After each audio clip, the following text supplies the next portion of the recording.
Football বিশ্বকাপ 2026 এর অন্যতম চমক কেপ ভার্দে। ইতিহাসে প্রথমবারের মতো বিশ্বকাপের মূল পর্বে জায়গা করে নিয়েছে ছোট্ট এই আফ্রিকান দেশ। বিশ্বের বড় ফুটবল শক্তিগুলোর পাশে দেশটির নাম দেখে অনেক দর্শকই প্রশ্ন করছেন, কেপ ভার্দে আসলে কোথায়? কেমন দেশ এটি?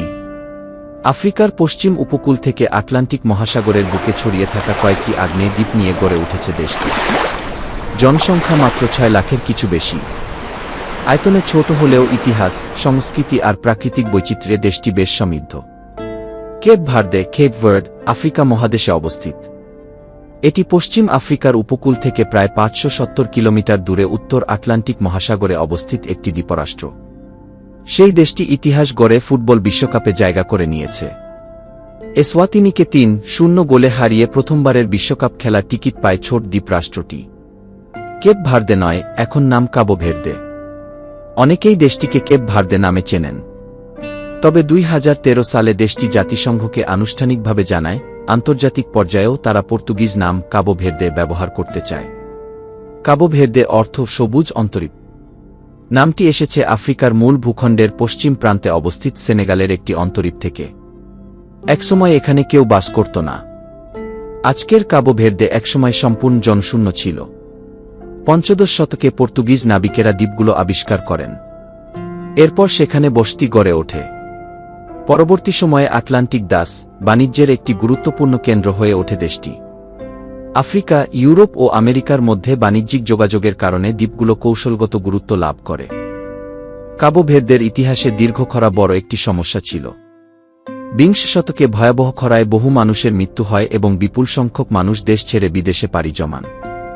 ফলে আজ এমন পরিস্থিতি তৈরি হয়েছে যে কাবো ভের্দে বংশোদ্ভূত মানুষের সংখ্যা দেশটিতে বসবাসকারী জনসংখ্যার চেয়ে বিশ্বের বিভিন্ন দেশে বসবাসকারীর সংখ্যাই বেশি। প্রবাসীদের পাঠানো অর্থ দেশটির অর্থনীতিতে গুরুত্বপূর্ণ ভূমিকা রাখে। কাবো ভের্দের ফুটবল ইতিহাসেও আছে একটি স্মরণীয় ঘটনা। 2015 সালে একটি প্রীতি ম্যাচে তারা ইউরোপের অন্যতম শক্তিশালী পর্তুগালকে 2-0 গোলে হারিয়ে দেয়। পর্তুগালের সাবেক উপনিবেশের জন্য এটি ছিল বড় এক অর্জন। আজ বিশ্বকাপের মঞ্চে তাদের উপস্থিতি সেই ফুটবল যাত্রারই নতুন অধ্যায়। কাবো ভের্দের জাতীয় সঙ্গীত ধারা মর্না। এতে আফ্রিকান, পর্তুগিজ, ব্রাজিলীয় ও কিউবান সুরের মিশেল আছে। এই ধারার সবচেয়ে বিখ্যাত শিল্পী ছিলেন সেজারিয়া এভোরা। তার গান কাবো ভের্দেকে বিশ্বজুড়ে পরিচিত করে তুলেছে। দেশটির সর্বোচ্চ চূড়া হল সক্রিয় আগ্নেয়গিরি পিকো দো ফোগো। এর উচ্চতা প্রায় 2829 মিটার। সবশেষ 2014-15 সালে আগ্নেয়গিরিটি অগ্ন্যুৎপাত ঘটায়। ঝুঁকি থাকা সত্ত্বেও এর ঢালে এখনও কফি, ফল এবং আঙুরের চাষ হয়।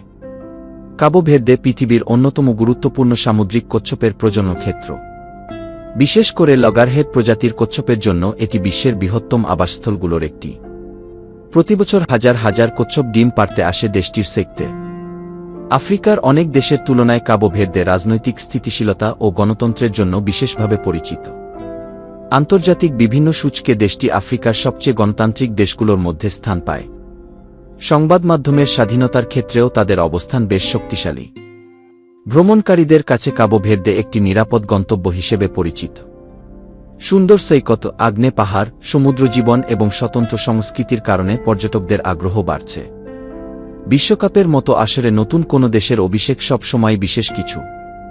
কাবো ভের্দের গল্প তেমনি। ছোট্ট একটি দ্বীপরাষ্ট্র, যার জনসংখ্যা ঢাকার একটি বড় এলাকার চেয়েও কম, কিন্তু স্বপ্ন দেখার সাহস অনেক বড়। বিশ্বকাপ 2026 এ দেশটি কত দূর যাবে তা সময়ই বলে দেবে। তবে একটি বিষয় নিশ্চিত, ফুটবল প্রেমীরা এখন শুধু কাবো ভের্দের খেলা নয়, দেশটির গল্প জানতে আগ্রহী হয়ে উঠেছেন।